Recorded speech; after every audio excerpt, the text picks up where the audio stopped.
713 millimeters of rain fell on one Chinese county in a single day, close to a full meter of water out of the sky in 24 hours. It was enough to crack open a dam holding back 93 million cubic meters, and then a second, and then a third.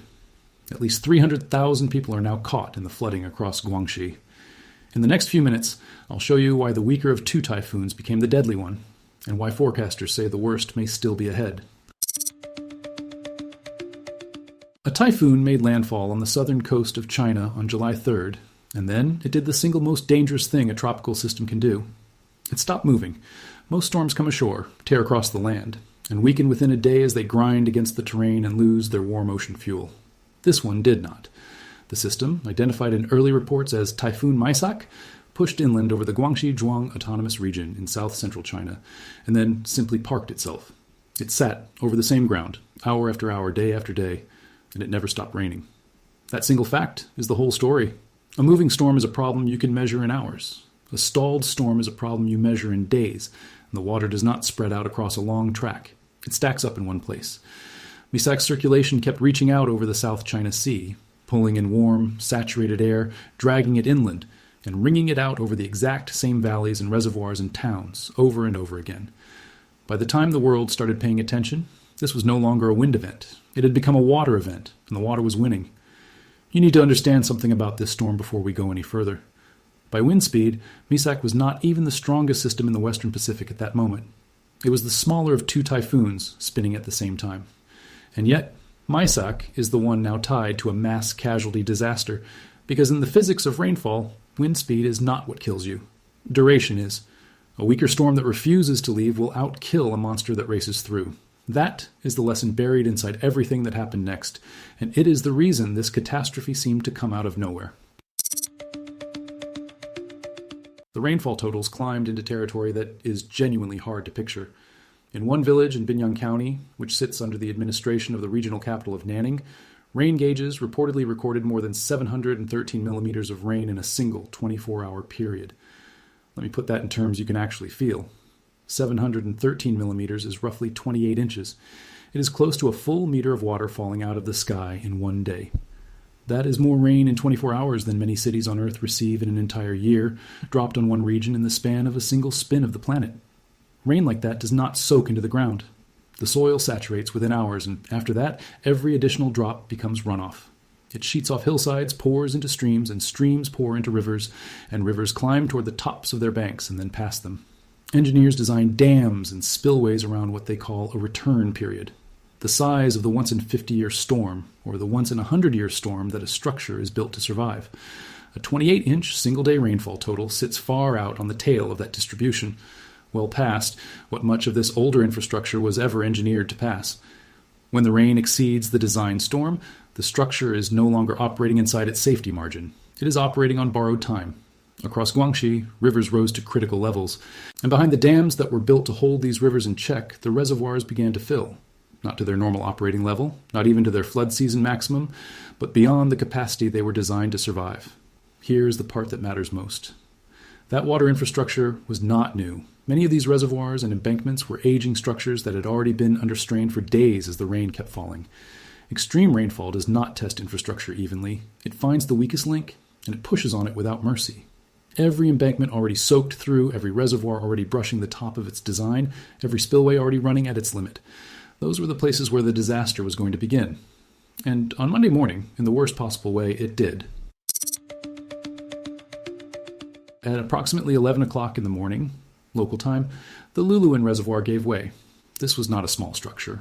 It was described as the largest medium-sized reservoir in the area, and behind its wall it held an enormous load of water. A figure of roughly 93 million cubic meters is cited in the reporting. To give you a sense of that number, 93 million cubic meters is on the order of tens of thousands of Olympic swimming pools of water, all stacked up behind a single barrier, all held back by concrete and packed earth that had been fighting the rising water for days, and it did not simply overflow the top and trickle down the far side. It cracked. The dam breached at two separate points, and then those two failures widened until they merged into a single opening described as roughly 50 meters across, about 150 feet wide. And, according to the reports, still growing even as observers watched. This detail matters more than it might seem. The width of a breach, together with the depth of the water behind it, is what governs how fast the reservoir empties. A gap that keeps widening is a gap that keeps accelerating the outflow. There is no gentle version of this. When a barrier holding back 93 million cubic meters opens up, the water does not leak downstream. It explodes downstream. What came through that gap was not clean floodwater. It was a churning wall of mud, uprooted trees, snapped branches, and the wreckage of buildings that had already been swept away upstream, all of it driving down into the populated areas below. Eyewitness footage from the disaster shows exactly what that looks like from the ground. A surge of brown water tearing through structures while people shout that the dam is gone. In some of the downstream villages, the water rose so fast that residents never had the chance to evacuate at all. They climbed.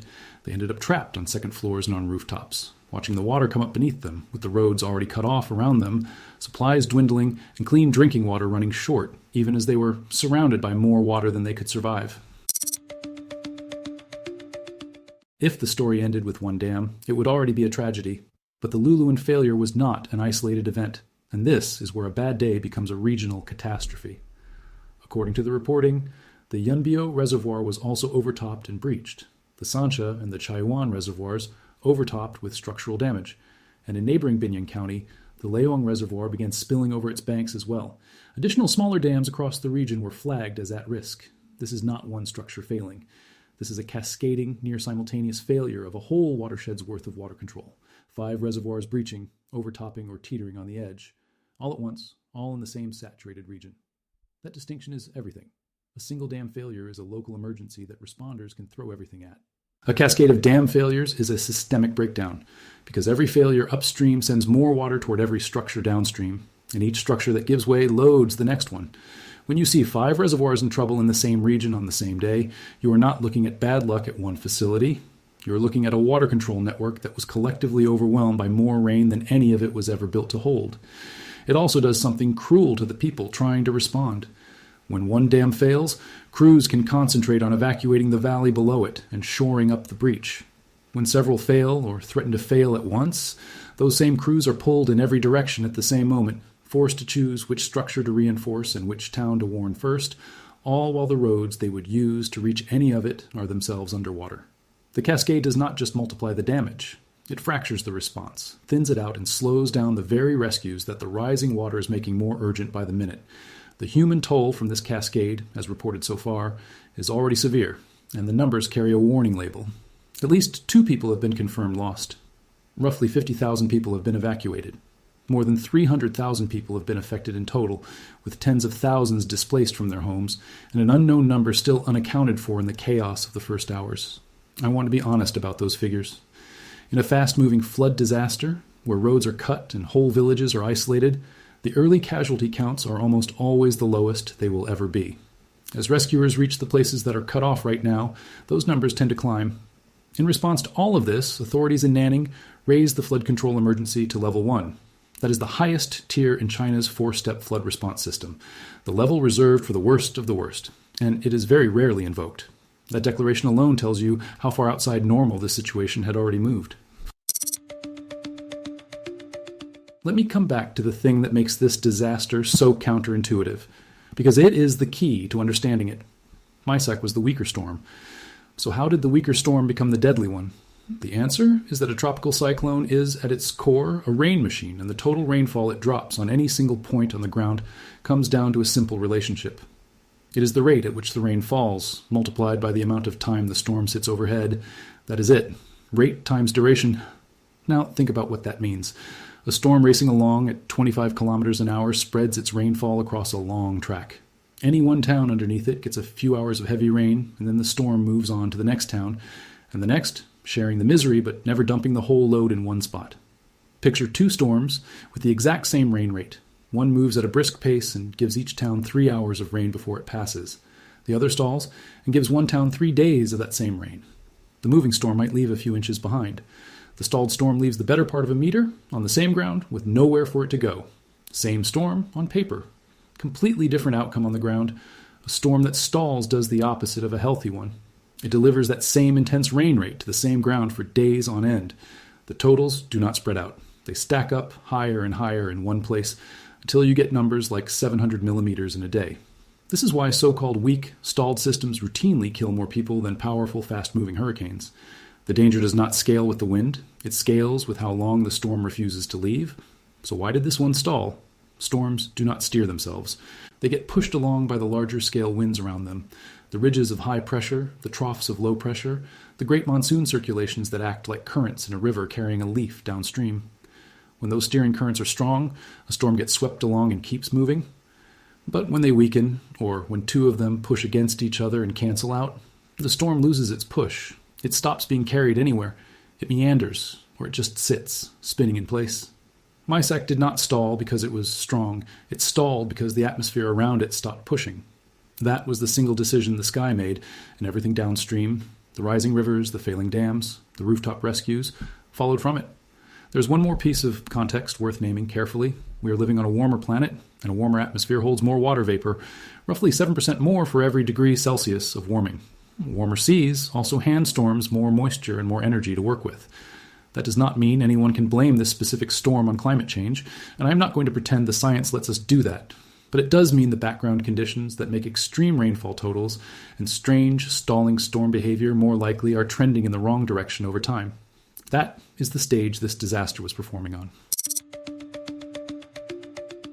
If all of this sounds like a nightmare, there is a reason it feels familiar to the people whose job is to watch for it. And the reason has a name and a date. In August of 1975, a decaying typhoon named Nina stalled over Henan province in China and dumped extraordinary rainfall, over a meter of rain in a day in some places. The same signature we are seeing now. The result was the Guangxi Dam disaster. Guangxi did not fail alone. It failed at the head of a cascade, and when it went, it took dozens of other dams down with it in a chain reaction. Roughly 62 dams failed in that sequence. The death toll from Guangxi is still debated, and I want to give you the honest range rather than a single dramatic figure. The immediate deaths from the floodwaters themselves are widely estimated in the tens of thousands, with a number near 26,000 often cited. But the total toll, once you include the famine and the disease that followed in the collapsed, cut-off region, is estimated to run far higher, well into six figures by many accounts. Whatever the precise number, Guangxi stands as one of the deadliest structural failure disasters in recorded history. And it happened through exactly this mechanism. A stalled typhoon, extreme rain, and a cascade of dam failures rolling downstream. I'm not telling you this to say that Guangxi will become another Guangxi. I'm telling you this because Guangxi is the reference class. It is the reason the experts watching this event will not use the word contained. When you have already seen where this specific failure mode can lead, you do not treat a cascade of 5 reservoirs as routine. You treat it as the early chapter of a story you have read before and desperately do not want to finish. History does not promise a repeat. But it does explain why the people who know this best are not calm right now. Whenever a disaster arrives this suddenly and hits this hard, a certain kind of explanation starts to spread online almost immediately. The claim is that it was engineered, that some weather modification program, often named as HARP or some cloud seeding operation, deliberately steered the storm or supercharged the rain, or that the dam was secretly sabotaged or intentionally blown. I want to take that seriously for a moment because the instinct behind it is not entirely crazy. Humans do attempt weather modification. Cloud seeding is a real thing, even if its effects are modest. And dam operators genuinely do make deliberate release decisions during floods, choices that can look sinister to the people living downstream. So the suspicion comes from somewhere real. But the physics simply does not allow the big version of this claim, and the numbers are not close. The power flowing through a mature typhoon runs on the order of 10 to the 14th to 10 to the 15th watts. That is comparable to a large fraction of the entire energy output of the human species, running continuously for days. There is no facility anywhere on this planet that commands even a rounding error of the energy you would need to create a storm like that, or to steer it, or to make it stall over one province and aim 700 millimeters of rain at one valley. Weather modification, at the absolute most, can nudge the microphysics inside a cloud that already exists. It cannot manufacture a stalled typhoon. And the dam failures themselves, water going over the top and eroding the embankment until it collapses, are the textbook fingerprint of a reservoir simply overwhelmed by more inflow than it could pass. That is the signature of water winning, not of demolition. So the honest version is this. The real question is not who did this, because no one did. The real question is why the infrastructure was this vulnerable in the first place, whether those aging reservoirs were maintained the way they should have been, and whether the warnings reached the people in the valleys below in time for them to get out. Those are hard, uncomfortable accountability questions, and they deserve to be asked. They are also completely different from the fantasy that a machine somewhere summoned this storm out of the sky. Directing your anger at the accountability question is fair. Directing it at a weather ray is a way of not looking at the real problem. Here is the hardest part to sit with. This is not the aftermath of the disaster. This may still be the early middle of it. The storm's leftover circulation was forecast to keep dumping heavy rain across Guangxi even after the dams began to fail, which means more water was being loaded onto reservoirs that are already cracked, already breached, or already spilling over their tops. When you pour more rain onto a dam that has already been compromised, you are not adding to a stable situation. You are pushing on structures that have already shown you they can break, and the threat is on the move. Forecasters expected the remnant of the system to drift north, carrying its flooding potential toward Hunan, toward Hubei, and potentially toward Jiangsu, provinces that are densely populated, home to enormous numbers of people who could be in the path of the same stalled rain mechanism that just overwhelmed Guangxi. The engine that caused this catastrophe does not switch off when it crosses a provincial border. It just needs a saturated ground and a steering pattern that lets it slow down, and it can do the same thing somewhere new. On top of all of that, remember that Mysak was never the only storm out there. A second, far more powerful system, Super Typhoon Bavi, was active in the Western Pacific at the very same time, and it had already devastated at least one island in the Marianas. 2 typhoons spinning at once, and the stronger one had not yet finished its work. That is the picture that has forecasters genuinely on edge. It is not just what already happened in Guangxi. It is the combination of more rain falling on broken dams, a flood threat drifting toward more people, and a bigger storm still in play behind it. So what do you actually watch for from here? You watch whether emergency crews can stabilize the reservoirs that are damaged but have not fully failed, because every one they save is a surge that never happens. You watch the rivers north of Guangxi as the remnant moisture moves in. You watch the track and the strength of Bavi, and you watch the casualty figures, which will almost certainly rise as rescuers finally reach the villages that are cut off right now. The single lesson to carry out of all of this is the one we started with. It was never really about the wind. A modest storm became a disaster for one reason, and one reason only. It stopped moving, and it would not stop raining. Whether this becomes one of China's worst flood disasters in years now depends on the ground, the rivers, and the concrete, and on whether they can hold against everything that is still coming.